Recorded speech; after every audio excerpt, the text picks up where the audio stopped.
ये दोस्तों CG set exam 2026 को लेकर के हमारा दूसरे नंबर का टेस्ट सीरीज होगा, जिसके अंतर्गत बोध आपके सिलेबस में आप देखेंगे। बोध मतलब जो गद्यांश होता है, ठीक है, जो अपठित गद्यांश के रूप में होता है, कुल मिला के कॉम्प्रिहेंशन। तो उसका जो क्वेश्चन पूछा जाता है और ये पूछा ही जाता है, ठीक है, ये काफी इंपॉर्टेंट है, अच्छे से देखिएगा। ये पेपर वन मतलब हम जनरल पेपर जो फर्स्ट पेपर है उसकी बात कर रहे हैं, जिसमें 50 क्वेश्चन पूछे जाएंगे 100 मार्क्स के। ठीक है, तो ये सभी के लिए कंपलसरी होता है। 30 सब्जेक्ट भी जितने भी सेट एग्जाम देने वाले हैं उन सभी के लिए अनिवार्य पेपर है, ये सभी को देना पड़ेगा, चाहे आप किसी भी संकाय से हो, ठीक है, किसी भी फैकल्टी से हो, सबको आपको देना पड़ेगा। तो चलिए हम जल्द स्टार्ट करते हैं। उससे पहले आपको मैं सिलेबस देख सकते हैं यहाँ पे। राज्य पात्रता परीक्षा 2026 के लिए ये जो है आपके सामान्य प्रश्न पत्र शिक्षण और पेपर फर्स्ट के अंतर्गत पाठ्यक्रम है, जिसमें सीधा सीधा हम चलते हैं।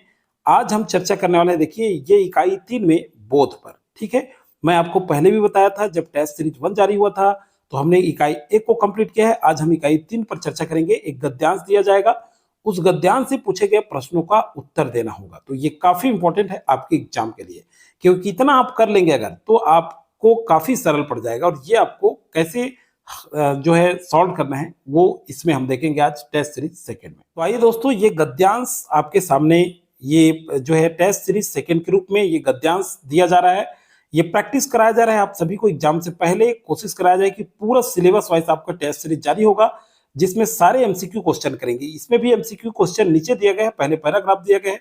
तो आइए स्टार्ट करते हैं। और आप सभी को एक बार फिर से जीएस विजन एकेडमी पर बहुत बहुत स्वागत। और जो है अगर आप चैनल में फर्स्ट बार जुड़े हैं, सीजी सेट एग्जाम की तैयारी कर रहे हैं और चैनल को सब्सक्राइब नहीं किए हैं, तो चैनल को सब्सक्राइब करके बेल आइकन में ऑल जरूर प्रेस कर लें, ताकि वीडियो का नोटिफिकेशन आप तक पहुंचता रहे। और टेलीग्राम ज्वाइन नहीं किए हैं तो डिस्क्रिप्शन के नीचे लिंक दे दिया हूं, टेलीग्राम आप जरूर ज्वाइन कर सकते हैं पीडीएफ पाने के लिए। चलिए यहां देखते हैं आधुनिकता को। ये गद्यांश से ध्यान से पढ़िएगा, इसके नीचे प्रश्न है। आधुनिकता को प्रायः परंपरा के निषेध और नवीनता के स्वीकार के रूप में समझा जाता है, किंतु यह दृष्टि आधुनिकता की जटिलता को अत्यधिक सरल बना देती है। ध्यान से पढ़ते जाइएगा, क्योंकि क्वेश्चन फिर देना है आपको, नीचे में आंसर देना है। वास्तव में आधुनिकता केवल समय की नवीन अवस्था नहीं, बल्कि मनुष्य की उस चेतना का नाम है जिसमें वह अपने अनुभवों, संस्थाओं और मान्यताओं को प्रश्नांकित करने की क्षमता अर्जित करता है। इस अर्थ में परंपरा और आधुनिकता एक दूसरे की अनिवार्य विरोधी नहीं है। ठीक है, परंपरा तभी जड़ता का रूप ग्रहण करती है जब उसे पुनर्विचार से परे किसी अंतिम सत्य के रूप में स्थापित कर दिया जाता है, और आधुनिकता तभी रूढ़ी बन जाती है जब नवीनता स्वयं आलोचना से मुक्त होकर मूल्य का एकमात्र आधार बन जाए। ठीक है, आगे चलिए देखते हैं। ज्ञान विज्ञान की प्रगति ने मनुष्य को प्रकृति पर अभूतपूर्व नियंत्रण प्रदान किया है, किंतु नियंत्रण की यह क्षमता अपने आप में मुक्ति की गारंटी नहीं है। तकनीकी साधनों का विस्तार मनुष्य की स्वतंत्रता को बढ़ा भी सकता है और उसे अदृश्य व्यवस्थाओं के अधिक गहरे अनुशासन में बांध भी सकता है। ठीक है, इसलिए प्रगति को केवल उत्पादन गति और सुविधा की वृद्धि से मापना पर्याप्त नहीं है। यह प्रश्न भी है कि इस प्रगति का लाभ किसे मिलता है, उसकी सामाजिक कीमत कौन चुकाता है, उसके निर्णयों पर नियंत्रण किसके हाथ में रहता है। इसी संदर्भ में लोकतंत्र की वास्तविक परीक्षा चुनाव की नियमितता से अधिक नागरिकों की आलोचनात्मक चेतना में निहित है। यदि नागरिक सूचना के उपभोक्ता मात्र बन जाए और सूचना के स्रोत, उद्देश्य तथा संरचना पर प्रश्न न करे, तो सूचना की प्रचुरता भी ज्ञान की पर्याय नहीं रह जाती।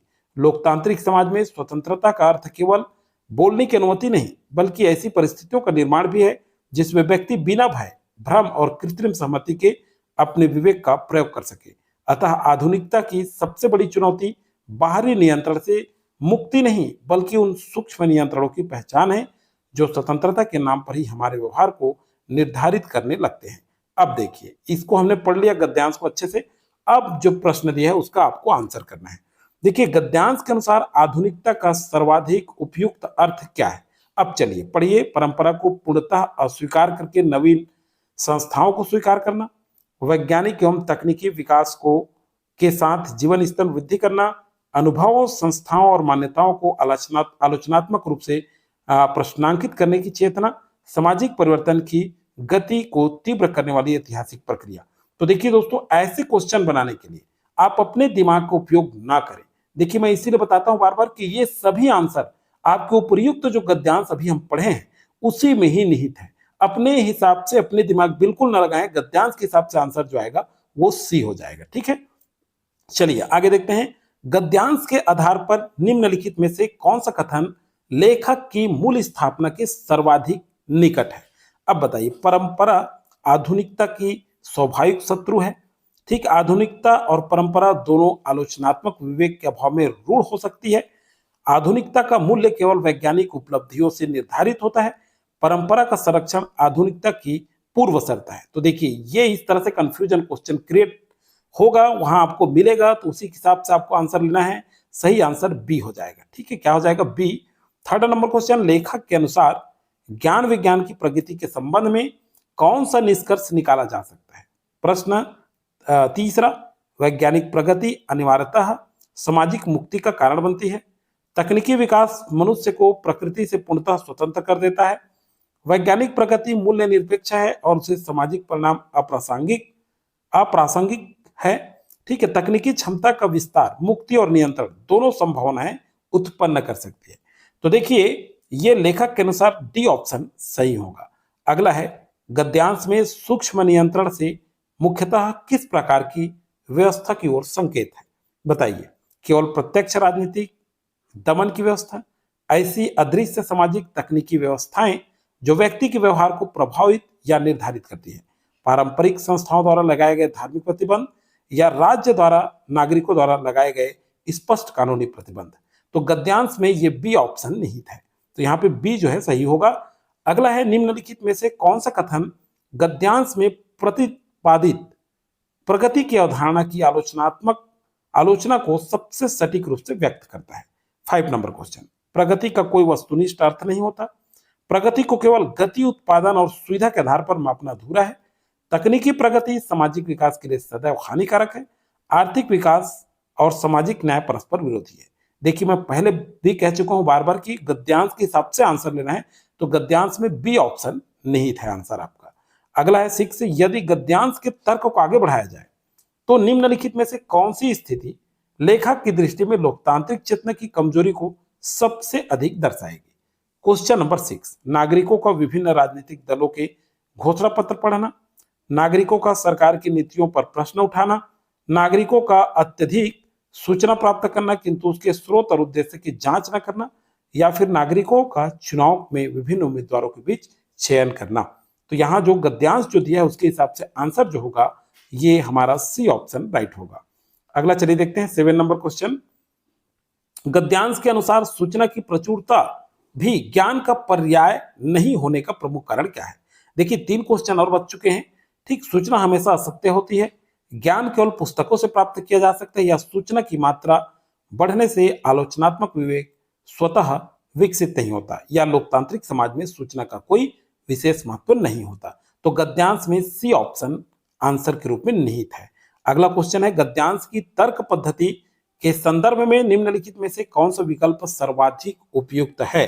तो देखिए, लेखक पहले आधुनिकता की प्रचलित धारणा की समीक्षा करता है, फिर तकनीकी प्रगति और अंततः लोकतंत्र के संदर्भ में आलोचनात्मक विवेक की आवश्यकता स्थापित करता है। दूसरा ऑप्शन है, लेखक आधुनिकता को अस्वीकार करके परंपरा को सर्वोच्च मान्यता देता है।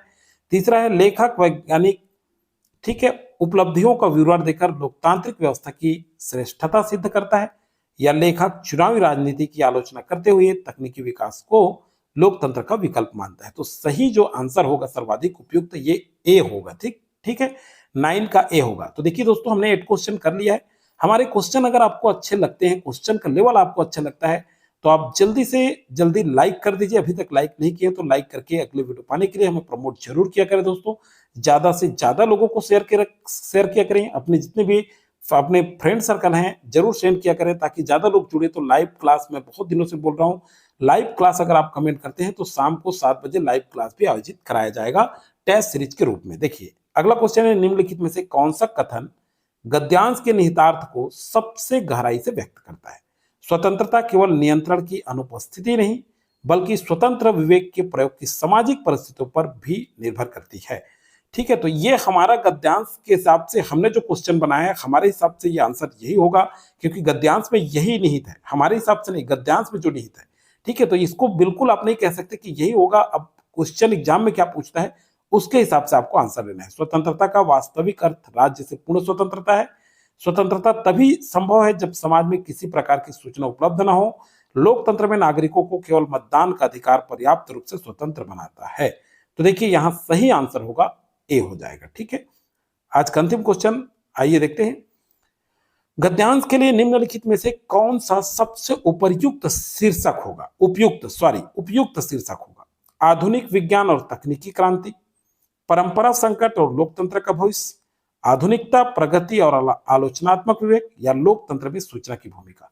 चलिए आंसर करिए। इसी तरह से क्वेश्चन आपको मिलेंगे एग्जाम में, तो सी बिल्कुल सटीकता है इसका। अगर उपयुक्त शीर्षक लें, हमारे जो गद्यांश दिया है उसके हिसाब से आपको आंसर लेना है। मैं बार बार बोल चुका हूं कि गद्यांश को अच्छे से पढ़िएगा और अपने अनुसार आंसर नहीं लेना है। जो गद्यांश में निहित है उस क्वेश्चन का आंसर, उसी आंसर को करना है। और ये कब होगा? जब इसी तरह से ज्यादा प्रैक्टिस करेंगे। तो चलिए दोस्तों, आज की वीडियो मैंने टॉप 10 क्वेश्चन आपको कराया है गद्यांश के संबंध में। इसी तरह से पेपर 1 का लगातार मैं जो है कंप्लीट कराते जाऊंगा। अगर आप वीडियो देखना चाहते हैं, पीवाईक्यू प्रीवियस ईयर क्वेश्चन भी डला है, तो सीजी सेट एग्जाम में प्लेलिस्ट बना दिया हूं, सीजी सेट एग्जाम 2026 क्लासेस। उसमें जाकर के सारे सब्जेक्ट का और जनरल पेपर का 3 क्वेश्चन पेपर डला हुआ है, previous year question paper solve कराया गया है। तो उसको आप जाकर के जरूर देखिए, वो आपके लिए काफी मददगार होगा। और उसी पैटर्न पे ये हमारा क्वेश्चन आपको प्रैक्टिस कराया गया है। तो चलिए दोस्तों, आज की वीडियो में फिलहाल जानकारी इतना ही। जल्द फिर नेक्स्ट क्लास में उपस्थित होंगे आप सभी के लिए नए एमसीक्यू क्वेश्चन।